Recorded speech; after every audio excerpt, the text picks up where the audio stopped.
বন্ধুরা কেমন আছেন আপনারা? আশা করি নিশ্চয়ই ভালো আছেন। আমিও ভালো আছি। আমি তামান্না আতিক মুস্কান খান। আমার একটি ইউটিউব চ্যানেল আছে তামান্না জুনিয়র ক্লাস, এবং আমার একটি পেজ আছে মুস্কান খান একাডেমি। আপনারা সার্চ দিয়ে দেখবেন, ঠিক আছে? তাহলে আজকে আমরা শিখব ইউনিট 9 কনভেয়ান্সেস।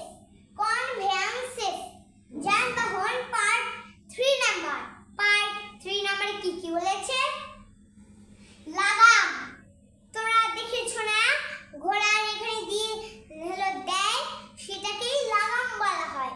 লাগাম ওইটা দেখতে দড়ির মতো একটু লাগে, ওটা ঘোড়া এখানে থাকে, ওইটা থাকে। লাগাম ব্রিডল। বাস ট্রেন বা জাহাজের কামরা। ক্যাবিন, ঠিক আছে? তাহলে আমরা তো পড়লাম, তাই তো? এবং আপনারা পৃথিবীর যেখানেই আছেন, ছোট বড় সকলে আমার এই ক্লাসটাকে দেখবেন। এবং আপনারা যারাই আছেন, তারা যদি বাংলাদেশ থেকে বিদেশে যারাই যান, তারা খালি বাংলা জানেন, তারা তো ইংলিশ জানেন না। তাই জন্য তারা মন দিয়ে আমার এই ক্লাসটাকে দেখলে আপনি অবশ্যই ইংলিশে কথা বলতে পারবেন। তাহলে চলুন কথা না বাড়িয়ে মূল ক্লাসে চলে যাই। লাগাম ব্রিডল। তাহলে আমি লিখে দিচ্ছি ব্রিডল।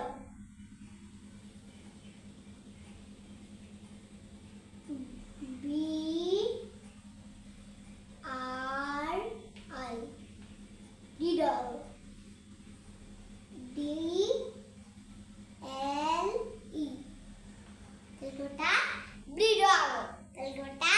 ব্রিডল অর্থ লাগাম। বাস অর্থ বাসে, তাই না? আমি লিখে দিচ্ছি বাস। BUS বাস। ঠিক আছে? ট্রেন বা জাহাজের কামরা মানে হলো একটা রুম।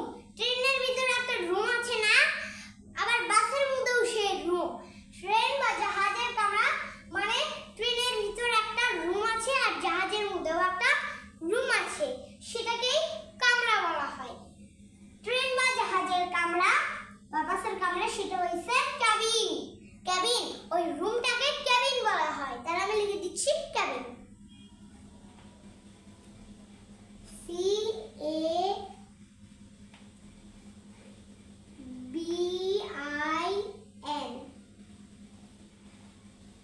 CABIN ক্যাবিন, ঠিক আছে?